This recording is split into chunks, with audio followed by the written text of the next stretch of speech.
അസ്സലാമു അലൈക്കും. അതെ, ഞാൻ വീണ്ടും നിങ്ങളുടെ അടുത്തേക്ക് വരുന്നുണ്ട് കേട്ടോ. നിങ്ങളുടെ ജീവിതത്തിന്റെ തിരക്കുകൾക്കിടയിൽ മറഞ്ഞുപോയ ഹൃദയങ്ങളെ ഒന്ന് സ്നേഹത്തോടെ തട്ടിപ്പുണരാൻ ഞാനാണ് പരിശുദ്ധമാക്കപ്പെട്ട റമളാൻ. നിങ്ങളുടെ വിശപ്പിലെ ദരിദ്രരുടെ വേദനയെ ഓർമ്മിപ്പിക്കാൻ, നിങ്ങളുടെ ദാഹത്തിൽ ആത്മാവിന്റെ ശുദ്ധിയെ തേടിപ്പിടിപ്പിക്കാൻ, 1 വർഷം നീണ്ട കാത്തിരിപ്പിന് ശേഷം ഞാൻ വീണ്ടും നിങ്ങളുടെ വാതിൽക്കലെത്തിയിരിക്കുകയാണ്. വീടും പരിസരമൊക്കെ വൃത്തിയാക്കുമ്പോൾ നിങ്ങളുടെ മനസ്സും വൃത്തിയാക്കണം. വേദനിപ്പിച്ചവരോടും കുറ്റം പറഞ്ഞവരോടും ക്ഷമ ചോദിക്കണം. കുറച്ച് ദിവസങ്ങൾ മാത്രം ഞാൻ നിങ്ങളുടെ കൂടെ ഉണ്ടാകും. പക്ഷേ ആ ദിവസങ്ങൾ മതിയാവും നിങ്ങളുടെ ജീവിതം മാറ്റാൻ. എന്നെ ഭയന്നല്ല, സ്നേഹത്തോടെ സ്വീകരിക്കണം.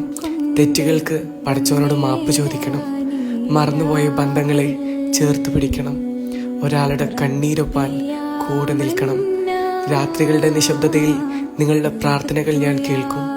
നിങ്ങളുടെ ചെറിയ നല്ല പ്രവൃത്തികൾക്ക് പോലും ഞാൻ കൂടുതൽ പ്രതിഫലം നൽകും. അവസാനം ഞാൻ പോകുമ്പോൾ നിങ്ങളുടെ ഹൃദയം കുറച്ചുകൂടി ശുദ്ധമായിരിക്കണം, കുറച്ചുകൂടി കരുണയുള്ളതായിരിക്കണം. കൂടുതൽ സ്നേഹത്തോടെയും ഹൃദയശുദ്ധിയോടെയും സഹനത്തോടെയും എന്നെ സ്വീകരിക്കുമെന്ന വിശ്വാസത്തോടെ, സ്നേഹത്തോടെ പരിശുദ്ധമാക്കപ്പെട്ട റമളാൻ.